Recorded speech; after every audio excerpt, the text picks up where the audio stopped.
Film club. Pockets like that, and I was thinking, no, it looks fine. It's just you being a fucking like to myself.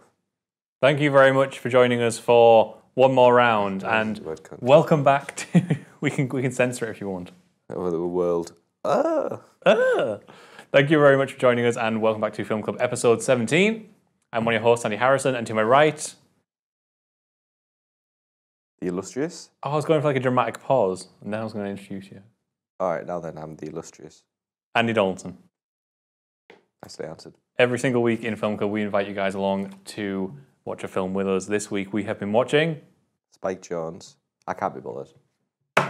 Spike Jonze, Where the Wild Things Are. Where the Wild Things Are.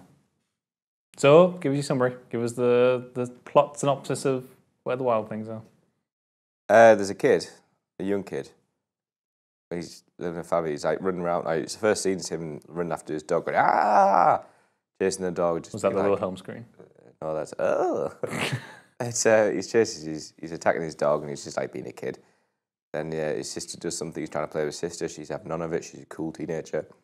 And then this happens. It destroys his igloo, and he's getting pissed off. Talks to his mum. Later on, his mum's got a date with Mark Ruffalo. By the way, I called that before. Is it? I was looking at him. I couldn't figure out if it is actually Mark Ruffalo. Yeah. He's an incrable actor. He looks so young in that film. Even though he's just like daft little cameo. Aye. Crazy. 2009, by the way. He hulks out on him. Fucking hell. But yeah, so then the mum, like, the kid's like just being a bit of he'd have tantrums and just being a bit silly. His mum's like, get out, what are you doing? Kid runs off, finds some sort of boat by a pond, sails it, then goes to this imaginary land. There's loads of like kind of 10-foot tall beasts that are like quite like teddy bears sort of thing. And they're all like kind of, thanks for that. I'm just going to set a timer on your phone. Thank you. And they're all kind of weird. And they've all got like their own issues with each other in some respect. And you know, Max declares himself like he makes out he's a king. They put him as a king. And it's just kind of like them on the island. And then he has some sort of like, he realises his place. They find out he's not a king. And he goes back home and embraces his mum. And then eats soup and milk. It's the film. And chocolate cake. Yes, sorry, chocolate cake. Can't be a bit of chocolate cake. Like, yeah, it's. I just finished watching it today actually before I came here. So, yeah, it's interesting.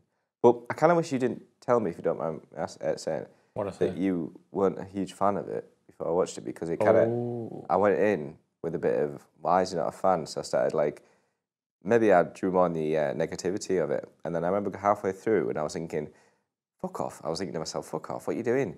Just like, there's some really good things about this film. But the one thing that I was really put off by it was the, and you know, no offense to the guy, was the kid. The character, not the actor. I know exactly what you mean. Like this screaming. Yep. And because like, it doesn't come from anywhere. Yeah, it's just, for me, it's just like, go away. I think like it's weird because, so I apologise for influencing your opinion on this, but my problem with this originally was, I think, the whole film is about him and him dealing with his emotions. Yeah, definitely. And obviously... I think that's what the characters express, isn't it? Yeah, exactly. The island is there to represent what Max is going through. Like, which, by the way, is absolutely fantastic. It's by the way, just to cut you off there for a second, it's based off a book by a guy, which I'll find out in a second, made in 1960s odd. You should know that, but in fact, it's like one of my fiance's, Natalie's, like, favourite childhood books. Maurice Sendak's 1963. Yeah. So it's Maurice Sendak that made it. This is an adaptation from it. Apparently there's a few adaptations, and it was eventually given to Spike Jonze. Yeah. So go on, sorry. It's like while the island is meant to represent him and what he's going through, and like each of the wild things really represent a part of him and a part of like other people who are around him. Yes, you can definitely see, like, for example, you can see his mother in DJ, whatever she's called, JD.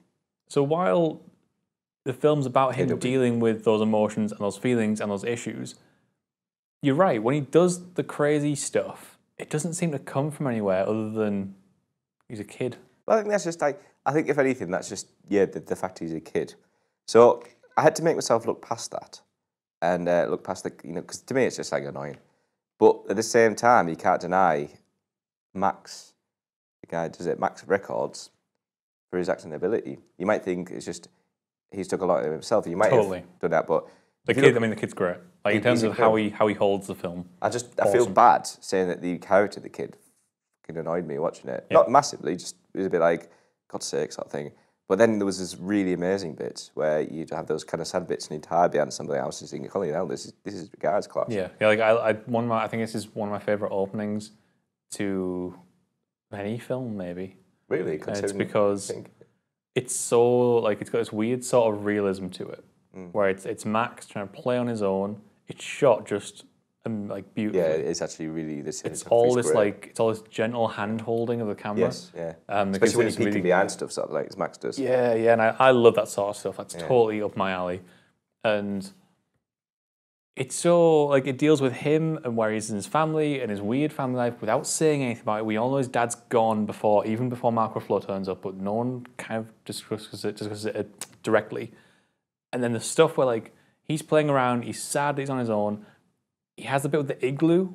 He's so happy to be playing with his sister's friends. And then it's just there's a turning point where they take it too far. And that one moment, where someone just takes it too far. It's so like anyone who's like grown up with like those sort of friends or like grown up with a sibling, it's so relatable. You get that and you feel for him when his igloo's destroyed and they all walk off. Yeah. You can see the moment of hesitation on that guy. She's like, no, even the sister. Yeah, yeah. And it's like, oh, shit. It's great. In terms of his acting, that look on his face. It's brilliant. Great. There was some really good times later on as well when he's actually on the island speaking to all the characters. But I can't remember the names. I remember KW Carol, who's the guy. Carol. Douglas, stuff like that. Anyway, point is that, sorry. Shout out to Douglas. Who gets his arm chopped off and his hand goes out. And he's just like, that was my good arm. At the end, when he's got a little twig. I know, that made me laugh, actually. I really enjoyed that, yeah. It's so funny. Which is actually, okay, so this is a good point. So I was just going to go on about a part where he's like, Max is, Carol's done something and he's scared Max a bit and Max is hiding behind something. Again, one of those handheld camera movements. But this brings us to a good part of the film. The one thing that when I took a step back from thinking, God, this character, the kid's annoying me, I was thinking, holy shit, that's really well done. The kind of cross between puppetry, animatronics, and CGI, and it's just like, what? Yeah, this is the thing that, like, this is the big thing I love about this film. Part of the reason I wanted to revisit and give it another chance is because they just nail the effects on the wild things. It's incredible, isn't it? Like, can you name anything that looks better than them? Like, yeah, okay, at times maybe you understand that they are guys in suits, but the size of them. Yeah, that's the thing. It's this film's got a good thing about scale. It really does. And what they do is, like when they're jumping, it's like whether you stunts or that's the CGI part. When they're jumping, it looks like real people jumping. Yeah, like there's the odd bit where like the physics are a bit odd because like they're doing wire work, obviously, but the fur, everything about the fact that it's like a physical wild thing, but their face is animated. Yeah, yeah. It's really well done. Spike Jonze did a short, I think it's after this, called I'm Here. Yeah, I've heard of that. It's all about AI and robots falling in love and stuff, but it does the same thing where it's the robots themselves are physical things. Like they're dressed in like these weird sort of like old school pieces of like like you get an old what's it called, CRT monitor. Yeah. And like that's like people's heads and stuff, and like the guy's got like an old tower. I think the main character's got an old tower for a head. But then their face is animated. Is this one of the influences for Hollow? Yeah. I remember you telling me that ages ago. Amazing. That blend is just perfect. Yeah. I'll have to actually watch that. It seems like he's one of the few people who really gets this idea of if you're going to use CG for a character in terms of expression, it is beneficial often to use CGI to make more expressive emotion. Yeah. But you got to blend it with something real. Yeah. And he gets it as a director. Oh, he does massively. It's apparently this is one of his shining examples of Spike Jonze's personal creativity as a director. And what do you mean apparently? Where'd it come from? You hear stuff on I've heard a lot about this film. Please tell me Wikipedia. No, it might have been, it might not have been. You see all these reviews and stuff well things. I tend to go on like Rotten Tomatoes and look at what the critics say just to see if my points are actually relevant. So I'm just talking absolute shit. So somewhere from there, and they were saying Film Club fact checked. Well, just to make sure, I'd still talk about it anyway, but I just kind of need to put more context in my points. No, but point is, this is a really creative film. There's one particular scene as well. You were on about camera work earlier, and I've only put a couple of notes down for this film. There's one lovely theme scene, which is when Carol is showing Max his little, his kind of house.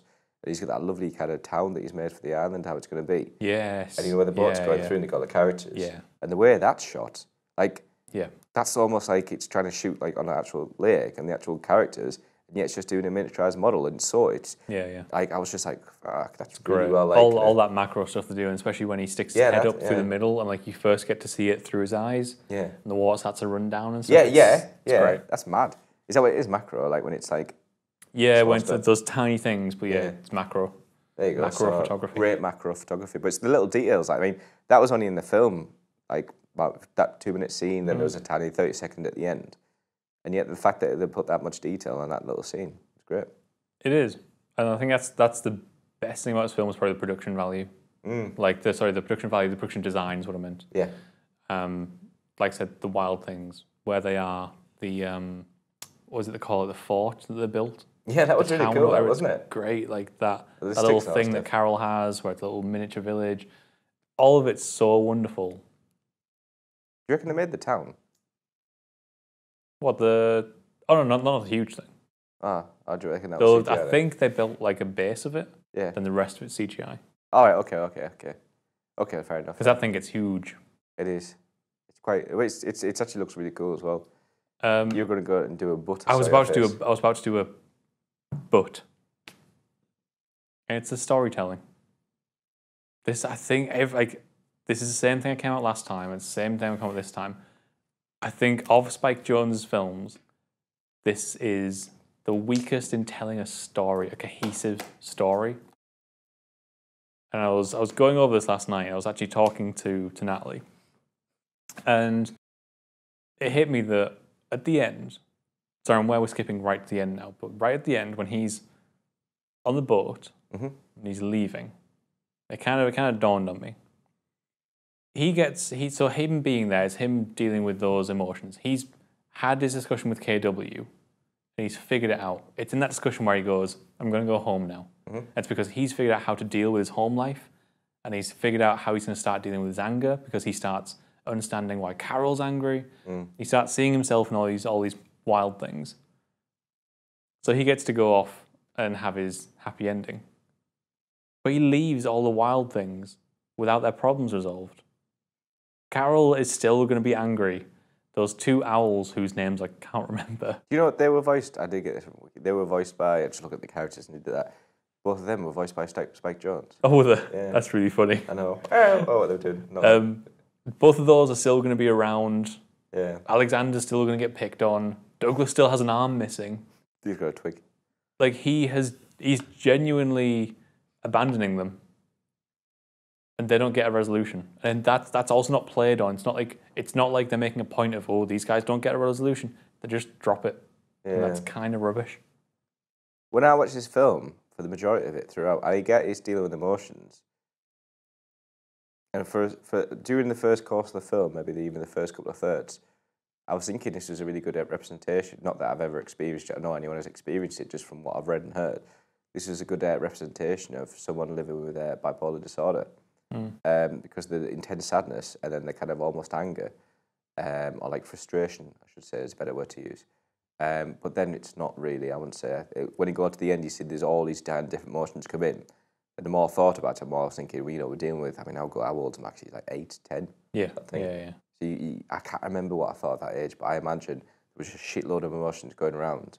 You get those kind of years. So I really like the point is, I thought it was really good to me say, this is a great way of using it. It's a great medium to explore the different, how it works, bipolar disorder. But in the end, just changing my idea from bipolar, just general emotions as a young kid. It's a really good way of exploring it. But going on to what you said about how you just kind of he's sacked them off, it's never good to sack off bad emotions. You need to deal with them. And you could argue that he's dealing with them, I think a good analogy of this, analogy is the wrong word to use. You know how he's seen as king, and then he's having that conversation with KW. Is it KW?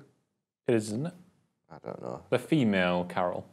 KW, yeah. Basically. So he's having a conversation with him, saying, I'm going to go home. Is when everyone kind of realises he's not king. And I think that's his kind of realisation. He needs to put other people before him. Yeah. And he's not the one that everyone can boss around, sort of thing. So there isn't like an acceptance of emotions. So you could argue that he's accepting of his emotions, but you're right. He kind of just does leave them and say like, "Fuck off! I'm going. I'm leaving you." Like it's never a good way. The problem is, yeah, he's dealing with emotions. So like by him getting better, the wild things aren't real in this. They're not real. Like but in terms of the story. But in terms of the story, they are. This is like in the Wizard of Oz. This is the Wizard of Oz, and this is. Imagine if Dorothy got to the end, took the ruby slippers, there's no place like home, while kicking Scarecrow, Lion, and connect that to the whoever wardrobe. Else. Oh no, exactly. that's a different one. That's that's different Narnia, film. but you know, she can do that to a wardrobe if she wants. Fuck you. Like if she kicked all those guys to the curb, and was just like, "Fuck you guys, I'm off." Well, that's a bit of an and she like left them. Imagine if she left them in disarray when she went home. Now that's not how the Wizard of Oz plays out, and I get that like. So that doesn't. I know there's a bit of dust that drew my attention. So you've got like proper cross eyes. God, sorry. Like I get we don't have to follow that same formula, but at the same time, we left characters who they tried to make us care about and just abandoned their story threads in favour of Max's. Yeah, but yeah, so that's taking into account the story, I think. But yeah, I see the wild things as emotions. So I'm just like, anyway. Can I go on to a different part of this film that really massively impressed me? You can. Is the music. I thought it was one of the best pieces of music to film I've seen in a long time, and how the music just hits in both. We're on about the Oscars, and we're on about the difference between a sound editor and sound mixer. And essentially, the sound editor does everything besides music, so just like does all the sound effects, the ADR and stuff like that. Whereas a sound mixer, which Rogue One never got sound editor nominated, but Rogue One's got sound mixer nominated, which makes sense because that's when you put everything together, you make sure the music starts at the right time. So this is a really good example of some incredible sound mixing and also some really good composition. Yeah. It's, I believe, it's down here anyway, I'll find it in a second. I think her name's Karen O, but it's the singer from the Yeah Yeah Yeahs, a side project. I just checked it out. And as I was going through the film, I didn't know if it was just like a collection of like lovely kind of indie folk soundtracks as well as quite like kind of the other side of indie, like kind of punky kind of inspired indie, because there's some parts where it's just like that. Which I was hoping you were going to like notice, because in the opening and towards like the end, it sounds like a kid. Yeah, at the start, there's one at the start and there's one towards the end. There's two of them. That's kind of the Yeah style. I mean, they're notable for the Hez Will Roll song. It's one that was always kind of frequented in indie kind of clubs. Frequented. Yeah, so I just thought she did really well. And then just some lovely, like kind of, there's kind of, there's like, like that kind of moments. There's some just really cool chill out music, but there's some really incredibly good intense music moments. When they're having like a little heart-to-heart, which is weird having a heart-to-heart emotion in Wild Beasts. But no, they absolutely nailed that. It's not just her, it's her and the band. I can't remember the name, I'll find it in a second. But honestly, the sound of this film, it did. I'm glad, because you noticed in the last few sessions, I've been like, I haven't noticed this, I haven't noticed that. I made sure I paid attention to it, because I was trying to find stuff I'd like about this film after like drawing the negativity too much. It was definitely the production in terms of both the visual production and sound for me. That sound mixing and that, in the creation and stuff like that, but the composition, the sound mixing was incredible. Really loved it. Totally on board. That is exactly kind of. I feel bad a little bit for influencing you in that way, but this is exactly the same thing I went through, which was I want to like this film more than I do. And like, I do like it. I think it's a great film. It's immensely incredible to look at. Yes. It's so good to listen to. And there's even some good story stuff in there. It just can't hold it all together for the full length of it. I just don't think it can. I don't know if that's because it's coming from such a short book. Yes, it is. It's only 300 odd words, isn't it? I don't know, yeah. I don't want to pull like the whole Hobbit thing and like say, oh, they stretched it out too long. I don't know if that's the case. Maybe it's just the screenwriter struggled with it. 100 minutes. There's another thing that's really cool in this film as well, is the people who actually portrayed the wild things, the wild beasts, the wild things, yeah. But the voice actors are the puppeteers. Actually, both. Now you mention that. Okay. What about them? They both did fantastic. Shot some trivia my way. Well, the lead guy, Carol, was done by the late James Gandolfini. who did Sopranos. Oh, okay. I thought it was incredible. And I was looking at the cast there because I recognised the voices, like, and especially I was thinking that's a really kind of diverse role for that guy, and I was buzzing. By the way, he's in an absolutely fantastic film. Let me just grab it, and I'm going to go a massive tangent here. I'm just going to his page. We're known for tangents. There we are. We're not known for anything at all. It was one of the ones that he did before he died, passed away. I think it was called Enough Said. Sorry, I'm going on a massive tangent here. But yeah, he was absolutely fantastic. Yeah, Enough Said. So it's a really good film. So a great example of James Gandolfini. He's acting. I still need to watch Sopranos, but I think this for him was one of his most diverse and incredible roles. I've seen him a few stuff, but point is that there's a few others. I think his mother, who is played by, I only know from Step Brothers, and there's probably a few other things, Catherine Keener. You only see snippets of her. She's in Step Brothers. I just thought that little moment there. It's a couple of funny moments of Step Brothers. No idea. I like her. But yeah, there's one that was quite cool.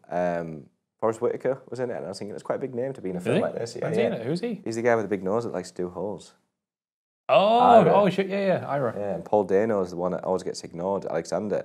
And then you get the other guys. You get Bob and Terry, the two owls. You get Lauren Ambrose as KW. I haven't heard of her before, but I think she was absolutely fantastic. She really did that well, the voice and stuff. Yeah, she was really good. I like that she had a similar tone to his mum. Yeah, when you were on about earlier, when you were on about the emotions, and you could see part of the thing, you could definitely see his mother in KW absolutely massively. Yeah. I do like how they pulled some of that again, Wizard of Oz trickery, and like she sounded a bit like his mum, and then like when Carol is going crazy at the end, everyone's telling him he's out of control. Like he got told he was out of control by his mum. There's a lot of that parallel stuff which really, really worked in it. I just wish they built up a bit more, maybe. Yeah, no, I agree. Like if you have like more characters from home, that these emotions is the Wild Things going to portray to. There's other people that are fantastic. Michael Berry Jr. is the Bull. Chris Cooper, he's an actor that I recognise. Chris Cooper. He's the cockatoo. He's the one that plays Douglas. He's the cockatoo. And I always see him I forget what he's in, but he's that guy. He's the guy in American Beauty. Oh, of course. The neighbour. And I always see him as quite like an intimidating kind of thing. He's like actually really cool. Douglas was the cool guy with it. Douglas was class. Oh, that was my favourite. Douglas has my favourite line in the film, which is when Carol's about to go crazy, and he goes, "He's not a king. There's no such thing as a king. He's just a boy pretending to be a wolf, pretending to be a king." That's so good. The fact that he puts the wolf in the middle. Because it hadn't dawned me to that point that maybe the Wild Things are looking at him like he's not a boy, but like he's a wolf. Yeah. Because they when he turns up, they take him face value at his stories. So maybe they think that that's what he looks like as well, because he never takes the onesie off. It's I don't know how he said that. It just made me think. So good. It's like my favourite line. He's just a boy pretending to be a wolf, pretending to be a king. And you got the that's good. I like that. You got the suit performance as well. The fantastic. I can't say I know any suit performers in general, but they were actually really good. Again, going what we're on about the way the puppets went about, the Wild Things went about, and just the use of the way they portrayed themselves. They've all got an emotion to them. Like they feel like everyone has a certain quirk characteristic about them. Yeah. They feel like genuine characters. And even to the point of the character you rarely see the most. I don't know. Anyway, the guy looks like an ox. Yes, the big black guy. But the way he's just like kind of stunned, he's just like. Again, and towards the end where he's drifting off, and you got everyone together in the couples and stuff like that, and he's just at the side. But I was thinking, does he actually want to be there, even though he's not very vocal? And stuff that's great blocking on Spike Jonze's part. It's great placement to tell something about the character. He is a little bit just removed. Yeah. So good. Yeah. So there's where the Wild Things are. Do let us know in the comments below, or you can hit us up on Twitter what you thought of where the Wild Things are, and then you can come back next week where. At the moment, we don't know what we're watching. Do you know what we're going to watch? Well, how about that suggestion I was going to say last week when you were going to say something? That's a good point, actually. Last week we had a quick debate on camera, which was like what we're going to watch. So I think we should do it. Okay. Hang on. Ready? Which one do you want to do first? Oh. I can't pronounce his name. It's Thor 3's director. He begins with T. I can't pronounce it, but he does 2 films. There's the vampire one, which is What We Do in the Shadows. Yeah. Or there's Hunt for the Wilder People. Hunt for the Wilder People. What would you like to do? I've seen Hunt for the Wilder People. I haven't seen... I'd love to see What We Do in the Shadows as well. And we could do Hunt for the Wilder People maybe more towards Thor 3 times. One for us, maybe it's too new. Let's do... it's a bit of a comedy as well. I've seen a few scenes from it, and it looks hilarious. It's supposed to be one of the funniest films ever, so... Let's do... What We Do in the Shadows. What We Do in the Shadows. Cool. Now, just to check, before we let everybody know What We Do in the Shadows, is that the name of the film, or do we have another inside John Malkovich moment? No, it's What We Do in the Shadows, 2014. It's on Netflix. You can check it out on Netflix. It's done by, that's it, Taika Waititi. It's got Jermaine Clement in it. It's basically the... it's probably the most racist pronunciation that name's ever happened. Can't you pronounce it? I'm not even going to try. Taika. Thank you very much for joining us, guys. See you later on. See you next week. Bye. Taika Waititi. It must be.